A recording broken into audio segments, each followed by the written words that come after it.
Absurd apocalypse, the mutations of the races have become exceptionally terrifying. Sparrows are the size of eagles. The wolf pack is bloodthirsty and ruthless. The elk grows exceptionally strong through mutation. Even the bee venom of a bee can cause instant death to humans. Just as Cooper's team was short of one person, he looked at the parcel bags in the car bucket. At that moment, in Robert's mind, the food on the car was the most important. The frequent volcanic activities in Mountain J are full of crisis. What exactly is attracting them to risk their lives to go there? A huge mountain wind passes through the canyon, making a whistling and roaring sound.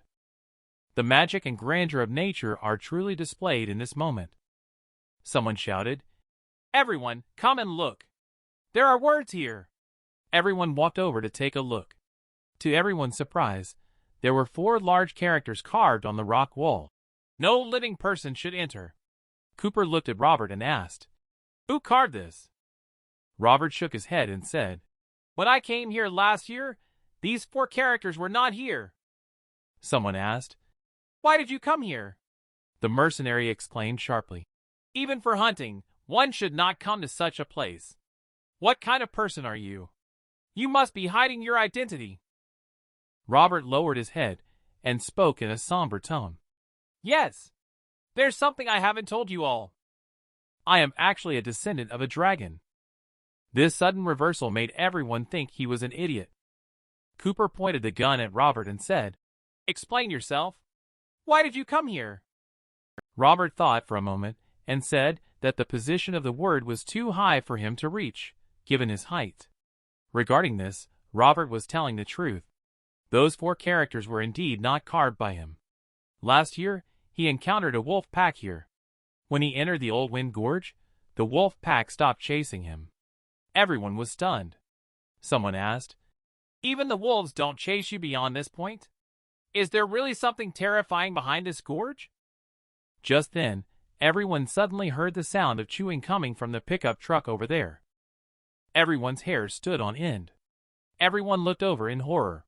Wasn't there only supplies in the bed of the pickup truck? Where was the sound coming from in the bed of the pickup truck? Cooper and the others slowly approached. Cooper and the others suddenly startled and shot without thinking when a shadow jumped out of the truck's bucket. It turned out the shadow was just an old mouse coming to steal food. It was a false alarm. Everyone was on edge, being overly sensitive and easily spooked by any slight movement. At this moment, Cooper called out to Robert and asked, "Where is the body of the salmon?" The parcel bag inside the carriage had long disappeared. The relaxed atmosphere among the group instantly tensed up again. The mysterious disappearance of the body became an unsolved mystery. It is the king of the wilderness in the wasteland world. The silver alpha wolf shines brightly in the moonlight, its silver fur swaying in the wind, resembling a delicate piece of art. However, Robert had no appreciation for it at all. Right now, he just wanted to run. He shouted, "Quick, go into the canyon!" Robert rushed to the side of the pickup truck and grabbed the somewhat intact large rat. He ran into the canyon. He had dealt with wolf packs the most, so he was well aware. If they didn't run, they would be facing a terrible opponent, the arrival of the wolf pack. The mercenaries scattered everywhere. At this moment, Robert realized he was the most alert one in the whole team. Julia and Cooper didn't get on the car at first. They knew from the start that getting on the car wouldn't help them escape, and they had to find another way out. At this moment, a car passed by Robert and stopped. Julia was seen holding a gun to the driver's head. Then she turned to Robert and said, "Get in the car." Robert was stunned for a moment. He didn't expect Julia to use a gun to threaten the driver to stop the car. But in this remote place, can the car outrun the wolves? At this moment, Julia seemed to see that Robert was not moving. She took out another handgun and pointed it at Robert, asking him why he was stunned. After entering the canyon, dozens of enormous wild wolves were quietly watching from the entrance of the canyon. Their fur was stained with fresh blood. They really dared not enter the canyon. Someone shouted, "We are saved!" Everyone present had a feeling of surviving a disaster. At this moment, the mercenary looked at Robert and asked, Why are you carrying a mouse? To eat, Robert replied casually. Other people felt a bit nauseated by these words. He said, they are eating my cookies. I eat them. Makes sense. Just then, Julia arrived by Robert's side, and she decisively plunged a dagger into the mouse's body. She said, Consider the food as my treat. As an exchange, the knife is loaned to you. As soon as she finished speaking, a shadow struck in front of Robert. He took advantage of the situation to grab the knife and strike. Julia's reaction speed was also exceptionally astonishing. At the first opportunity, she grabbed a gun and took her position. As she looked up, the sound of countless scraping shells came from above the canyon. Numerous black bugs were crawling down the cliff. No one had seen these insects before. The patterns on the shells on their backs resembled human faces. Robert turned his head and shouted loudly, Run! In Robert's mind, a voice sounded in the palace saying, Mission: rescue at least 10 people to escape the valley. Facing these dreadful human face insects, the team fell apart. Each fled on their own to save themselves. Robert saved the driver closest to him. He grabbed the driver and shook him, saying, Wake up! I still need you to drive. Robert jumped into the back of the off-road vehicle, and Julia followed suit. He looked at the motionless driver and shouted at him, who had long been confused. Drive! What are you waiting for? The driver was completely numb and in a mechanical state. It was only when Robert shouted at him that he hurriedly started the engine and drove forward. The group finally breathed a sigh of relief. Chewing sounds came from the black insect herd, as blood and flesh were ground into mush by their sharp mouth parts. Robert remained silent. He thought, So, this is the true wilderness. This is the most terrifying creature in the wilderness. They feed on humans, with human faces growing on the carapace of the human face insect because they have consumed humans. It's as if they have devoured the soul of a person. After Robert's team managed to escape from the human face insect, the original team of 20 people now only has 11 remaining. The casualties have been severe. This is also the horror of Mountain J. The fear has already planted the seeds of resentment in their hearts. Cooper deliberately concealed the purpose of entering the mountain, becoming the fuse for their self-destructive infighting, and Lucy is the one who ignited all of this. Robert is just watching the excitement. Julia suddenly said, I'm hungry. Next to him. Robert was stunned by her words. He said, What does I'm hungry have to do with me? You are not my girlfriend. Julia reached out to grab the dagger back. This move made Robert completely subdued. Give the mouse snatched from the insect's mouth to Robert. Robert cuts up the mouse with a dagger. The only edible parts of the whole mouse are its 2 hind legs. The aroma of the meat wafts more than 10 meters in less than 10 seconds. Others were having a lively discussion. At this moment, when they smelled the meat, they all swallowed their saliva. Everyone turned to look at Robert silently, as they saw him throw the remaining rat meat into the forest with a flick of his hand. He said he would rather be hungry tomorrow and find food than keep the strong bloody smell around, because it was too dangerous. Looking at Julia's seasoning on the side, he suddenly realized that the skill chart he had been using before was useless. Besides mechanical skills, Julia must have other outstanding qualities as well. He asked if Pallas could list all of Julia's skills for him. No permission to display, Pallas replied stiffly. It feels like Pallas has improved its IQ. Robert can only inquire in a different way. He asked, What is her combat skill level? Pallas said advance, compared to its own mid-level ranking. Robert knows that his combat skills are just the experience gained over the years of fighting with others, rather than a carefully organized theoretical framework. After using the skill chart, Robert said to Pallas in his mind, and then waited eagerly. Pallas said to begin randomly selecting the opponent's advanced skill, and the selected skill is jump rope. Do you want to learn it? I didn't expect a handsome and perfect level firearm weapons master to also have such a useless skill like jump rope. Julia seemed to feel Robert's gaze. She calmly turned to look at him and asked when the meat would be ready. Robert said, Eating in the wilderness requires food to be grilled for a bit longer. The same goes for water. It must boil for over 10 minutes before drinking. Looking at Robert and Julia with food made other people feel like their stomachs had been vacuumed empty. Cooper asked if no one brought any food. Everyone shook their heads. Robert saw this and laughed. He had seen someone hiding food earlier. It seemed that everyone present understood. How could life-saving things be shared with others? At this moment, Palace set another task to help the team find food. Robert slowly got up. Then he pointed to a person who had hidden food. Unexpectedly, the task was completed just like that. And the person refused to hand over the food. He also had a dispute with the others. A shadow separated from the man. The shadow can block bullets and act as a stand-in. The black shadow is like a replica body. This is Cooper's super ability because of the disagreement over food distribution. He has to use his power to prevent things from escalating further. Cooper, who has revealed his abilities, has no way out at this moment. He can't go back to the fortress. It's unlikely to end well if he goes back. Now, he can only explore deeper into Mountain J. No one is talking at the camp. It seems like everyone is waiting for someone else to make the first move. Everyone knows that without the protection of the supernatural entity, they may not be able to safely return to the fortress even if they don't venture deep into Mountain J. Due to a previous dispute, one person was injured. Robert is willing to carry the stretcher because it is a shortcut to earning thank you coins. In just half an hour, Robert's thank you coins reached 82. The dense forest path is not easy to walk on. The density of the trees is absolutely something Robert has never seen before. At that moment, a voice sounded from behind. He said forcefully, "Why do you keep bumping into me?" Just then a man said, "What's wrong with bumping into you? I was even thinking about licking you." His tone was extremely obscene. Upon hearing this, Lucy kept backing away, just as the man was feeling pleased with himself.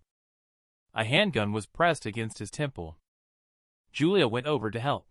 She said, "The gun belongs to you now." Julia looked at Robert and observed his gun movements. Julia felt an overwhelming sense of familiarity. "It's noon." Cooper asked Robert, "Can you get some food for everyone?" Robert absent-mindedly replied, "I'm not a god. I can't just find food by saying so. If I said there's a wild boar stuck in a tree now, would there really be a wild boar stuck in a tree?" A thundering sound came from a few hundred meters ahead of him. It seemed as if something had really hit the tree. Everyone was stunned. Only Robert knew. This must be Ryan making a wish again. Cooper is on the side, using a machete to dismember the pork. The bloody scene fills the open space. Robert reminded, "Things that cannot be finished eating should never be diluted into thinking that they can be saved for tomorrow." Robert pointed to the ground, where swarms of black ants had already arrived. Cooper nodded. He said he understood, thanked him for the reminder. At this moment, a message popped up. "Cooper thanks +1." Robert was stunned. Cooper is quite sincere. Just as Robert was eating meat, Lucy unexpectedly sat down beside him. She said naively with a radiant face, "I feel like you can enjoy yourself in the wild. It looks very romantic." Robert shook his head and said, "This is survival. Not romantic at all." Lucy ignored Robert's rebuttal and suddenly said to Robert, "Do you know that you are very charming?" Robert frowned. He thought to himself that he must have run into trouble at Cooper's place and had come to find him. She is a star in the fortress. Lucy not only has delicate and beautiful looks, but also a very good figure. She most likes to wear short skirts, exposing her straight thighs in the air. At this moment, Lucy is getting closer to Robert and she says, "I like you." Robert's face changed dramatically. He said, "Watch your language." Even Julia, who was drinking water beside them, was choked. Lucy never expected that Robert would react this way. Robert sneered in his heart. He thought, "A woman like Lucy, begging him when he doesn't even want her, is simply a waste of food." At that moment, Cooper looked at Robert and asked how to find a water source here. At the same time, Pallas also issued a task. The task is to inform teammates how to find a water source. He said to find water sources in the wilderness. You can rely on rivers or collect dew from tree leaves. Robert is not hiding anything either. He continued saying that the juice from pine needles can temporarily quench thirst, talking about the instinct to survive. In this team, apart from Robert, which means Cooper and Julia, 2 people are the least pretentious. He glanced at Julia and made up his mind to say, use skill chart to randomly select the target mid-level skill. Make a bomb. Robert was stunned for a moment. He decisively learned this skill. But he couldn't quite figure it out. What kind of training has Julia received? Why are all her skills so violent? He just picked some pine needles over here. Acid rain in the sky also came down. Robert found a huge cave suitable for camping. Just arrived at the cave, the team is preparing to explore it. Just heard someone shouting. Look! Someone has carved words here. Robert and Cooper walked inside. They were surprised to see several lines of crookedly carved words on the top of the cave. We saw something strange in the woods. Shadows disappeared. They all disappeared. When everyone saw these 2 lines, the atmosphere in the cave suddenly dropped to freezing point. For everyone's safety, Cooper suggested taking turns to keep watch. Just didn't expect that in the late night, someone was planning to ambush Julia and Robert. After a gunshot rang out, the soldier across from Julia was incredulous. He looked at the hole in his abdomen. The other assailant was also subdued by Robert, completely unable to move.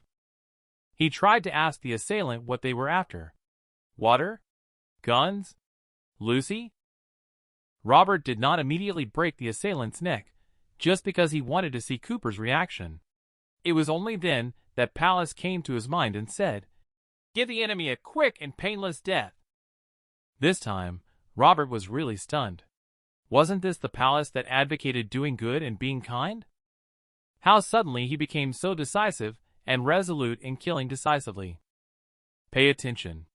This dark red shadow is extremely cool. This is the super ability, Shadow, that Robert learned from Cooper through the advanced skill chart. While completing the mission as a stealth attacker, Robert also became a true supernatural entity. Comparing the shadow in front of him with Cooper's, it is deeper in color and more solid. To test the combat power of Shadow, Robert tried to control it to move around in the palace. Then he immediately realized that the strength of this shadow seems to be closely related to his own abilities. The strength and speed of this shadow are both twice that of Robert, and even its density is twice that of Robert. No wonder it can withstand bullets. Through Robert's exploration, he found that the duration of using this shadow is determined by spiritual power. As long as your spiritual power is abundant, you can continue to use it. The morning sunlight shines on Robert's face. He opened his eyes and immediately looked towards the place where he had discarded Salmon's body. He wanted to figure out how Salmon's body had disappeared earlier. What surprised him, however, was that the 3 bodies showed no changes at all. Cooper had already stood up and was outside the cave. He was gazing at the forest in front of him, lost in thought. For them, they must find the next camping spot before dark. At this moment, a faint voice behind them said, "Excuse me, can anyone help me with a lift, please?" Robert came to the front of this person. His hand reached for the bandages on his body. He said, "Okay, your injury is healed." He looked at his waist. His wound didn't hurt at all. Robert received another thank you coin. Cooper saw this scene. He curiously asked Robert, "Do you still have that medicine?" He said, "No more." After speaking, Robert turned and walked away. He said, "I'll pay. The price is doubled." Upon hearing this, Robert's true nature emerged. He said, "Then there's still some left." Just then, Robert suddenly thought of a question. He asked, "Aren't you out of money?" Cooper replied, "There's some on the 3 guys you killed. I took it out." Robert suddenly felt heartbroken and couldn't breathe. It was because of his lack of experience. He had actually forgotten to search the bodies. How could he make such a rookie mistake? Robert said sorrowfully and angrily. This is not your money. It clearly belongs to me. At the very least, you should give me half. Cooper thought for a moment and said, It's useless for me to ask for money here. If you give me the kind of all-purpose wound medicine, I will give you the more than $8,000 on me. However, just as Robert took the more than $8,000, Palace's voice came to mind. Detected that the host is carrying enough money for $20,000. Can purchase basic storage. Robert is very clear about the importance of storage space in the wilderness. He grits his teeth and tells Palace in his mind to purchase. At that moment, an extra door appears in Palace. The door opens slowly. And behind the door, Robert sees a wall. In the middle of the wall, there is a 1 cubic meter sized compartment. Looking at this small compartment, Robert curses. Palace cheated me into spending money, wasting my youth. In the absurd apocalypse, the size of wild beasts keeps increasing.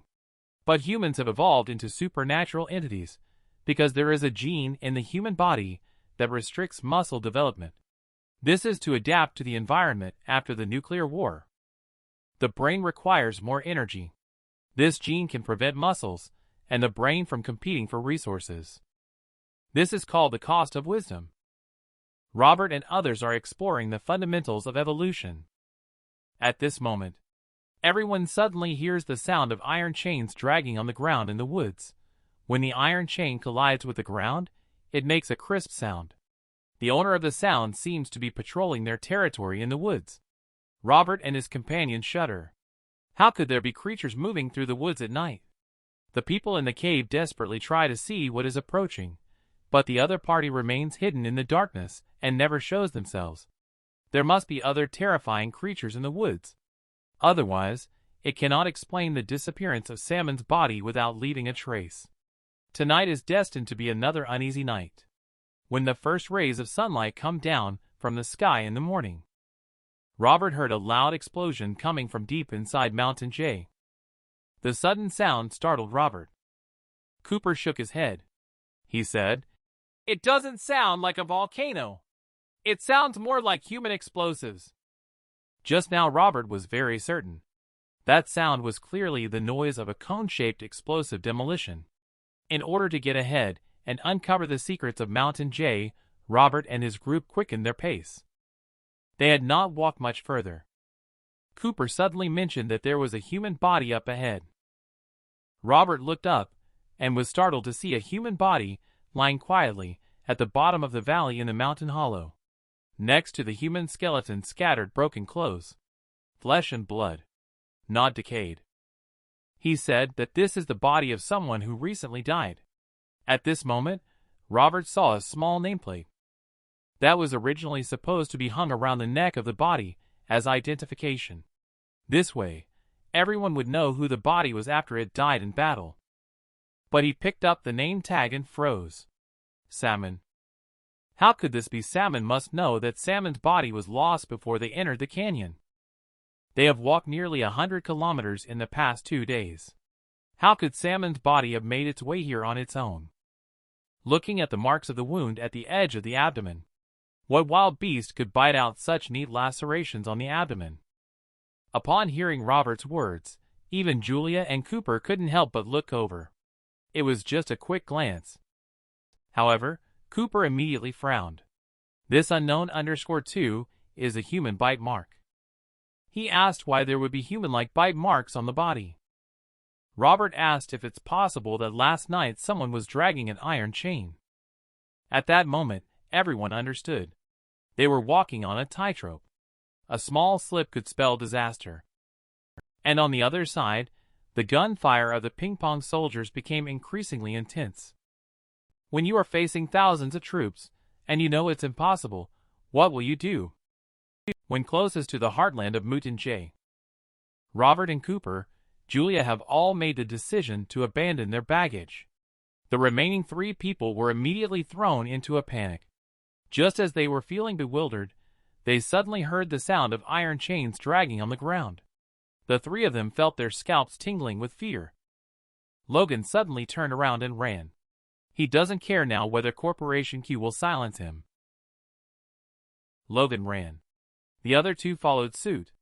As a result, Logan suddenly realized that he was actually not running faster than Wyatt and Lucy. Just as Wyatt overtook him, Logan stuck out his foot and tripped him for a moment. With a loud thud, Wyatt fell heavily to the ground. Logan felt sorry at heart. He knew that for others to survive, there must be sacrifices made. Not long after, Wyatt's mournful cries seemed as though they would transform into vengeful spirits that would tear Logan to shreds. But these cries did not last long before suddenly ceasing. The sound of iron chains rang out again. The monster unexpectedly caught up once more. Logan despaired. He was about to pull Lucy back up again. But he found Lucy had already left him far behind. He asked, "Who is that person?" Logan and Ding Qing looked over and were surprised to see the other side, wearing a pure black combat suit. Logan shouted, "Monster! There's a monster behind me!" The corporation operative made several tactical gestures. Surprisingly, there were more than 20 operatives on the side. They slowly moved towards Logan's direction from behind the trees. It was a complete combat squad.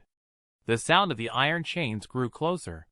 Then, at the moment when the owner of the iron chains entered everyone's sight, the operatives suddenly shouted loudly through their wireless communication devices in their helmets. They discovered the escaping experiment object and requested support. Open fire. Gunshots. Roaring like thunder. The experiment object seems to not want to confront the powerful combat team head-on. Instead, it chose to avoid the limelight for now. On the other hand, Robert, who chose to act alone, arrived at the foot of a hill. Robert also saw a heavily guarded position in the distance, where some containers were piled up. Next to it, soldiers were injecting some already unconscious wild animals with drugs, then carrying them into the containers one by one. He wondered if these were the wild animals captured by Corporation Q. Perhaps these of all beasts would all be destined for research. Just at this moment, Robert suddenly saw a young man in a white suit. He was standing on the roof of a building, looking down at the city. Above the wilderness, the immaculate white suit was astonishing, like a clash between violence and civilization. Unforgettable. What kind of world allows a 13-year-old boy to shoot and kill someone? In the backyard of the small-town schoolhouse, Ryan was feeling particularly good at this moment because his condition had not worsened. That means Robert doesn't have many opportunities to use fortune. In other words, Robert has not encountered any real danger. A few days ago, he was running a high fever. Luna could have taken the money and left, but she did not. Instead, she, like a mother, used a towel to wipe Ryan's face and lowered his temperature. While Ryan was getting ready for bed, he heard the sound of someone jumping into the yard. And there was more than one person. Luna also heard the noise. However, Luna, who is usually gentle and timid, pulled out the bone blade from under the pillow at this time. She gritted her teeth and said, "Stay still, don't move." In the dimly lit room, Ryan could even see Luna trembling slightly. The next moment, 3 strong men burst open the door of their room. 2 people tried to hold down Luna on the ground while holding a bone blade. But the problem is that her strength as a woman is too far from that of an adult man. And another person directly stabbed Ryan on the bed with a bone blade. Ryan looked under the moonlight. In just a moment, he recognized that these 3 people were all homeless people with nothing to do in this small town. I didn't expect them to target the schoolhouse. At the same time, Ryan heard the door next door being opened. It seems like someone is going to harm Zach. These people are too audacious. They even dare to target the schoolhouse teacher. They want to kill to silence him. That way, no one will know who is committing the crime. The outcome is happening now. A gunshot rang out in the dark of night. The homeless person who charged towards Ryan looked on, in disbelief, at the dark barrel of the gun in front of him. Then he looked down at his heavily bleeding abdomen. What puzzled him was how Ryan ended up with a gun in his hand. Everyone in the room looked at Ryan in shock. Even Luna didn't expect such a turn of events. In an instant, 6 gunshots rang out. After killing a person, Ryan surprisingly showed no fear. He then continued to shoot and killed the 2 homeless people who were pouncing on Luna. Every time Ryan fired a shot, there seemed to be a darkness pulling him slowly into the abyss in his heart. In this world, to survive, one must kill. The 2 homeless people who had just broken into Zach's room next door heard the gunshots and ran outside. But at that moment, it was already too late. 2 more gunshots rang out. Ryan actually shot and killed 5 people within a minute. Zach stared at Ryan beside him, as if to reacquaint himself with this young man. Only by carefully observing Ryan's slightly trembling hands could one discover that he was also afraid. Luna also came out of the house. She grabbed Ryan by the sleeve. She said, "Don't be afraid, don't be afraid." When Ryan was grabbed by Luna, he suddenly felt relieved. The coldness on his body gradually dissipated as another warmth enveloped him. And because of Ryan's actions, Zach was also forced to reveal his own identity. Originally just a teacher in a small town, he didn't hesitate to reveal his identity to protect Ryan. A simple identification. It made Leon visit late at night. It turned out that he is the master of 178 Fortress. 10 years ago, there was said to be a war weariness. He came to the small town outside Robert's fortress to become a teacher. At the same time, Leon was gasping for breath as he sat in the back seat of the off-road vehicle. He was using a satellite phone. He said, "Hello, Zach is here." The person on the other end of the phone seemed to pause for a moment. He asked, "Have you confirmed it?" He said, "I'm still not quite sure. But if it's true, should I kill him?" Leon seems to be seeking the other person's opinion. He said, "Why did this old guy have to hide in my territory?" Connor, sitting next to Leon, said nothing. He didn't expect that just a phone call would determine the life and death of a fortress master. The young man in a white suit hung up the satellite phone and grinned as he looked at Logan and Lucy in front of him. "I am Luca from the Q family, also known as Leon's younger brother. It's nice to meet you 2 guests, Mr. Logan and Miss Lucy." With Logan's introduction, Luca analyzed and recorded the information of Robert and others in detail. He said to the people around him, "Manson, you go lead the team to find these 3 people. You must come back before midnight." The soldier named Manson actually took away 6 combat squads and sent 180 people to deal with 3 individuals. This is probably considered a very high-level treatment within Corporation Q. Logan and Lucy were taken away by Luca. But the next moment, they were all stunned. They both saw a multi-layer reinforced steel cage being picked up. Inside, there lay a gray figure. Logan looked at the person in the cage with suspicion and uncertainty. The gray figure's arms and legs were locked with iron chains. Those chains were originally used to confine this person somewhere, but he managed to break free from them. So the iron chain sound that Logan heard that night came from this person. At this moment, Logan remembered Salmon's broken body. The immense fear and disgust felt like a giant hand gripping Logan's stomach, squeezing out everything inside him. These things turned out to be products from before the catastrophe. Luca plans to use this experiment object for experimentation.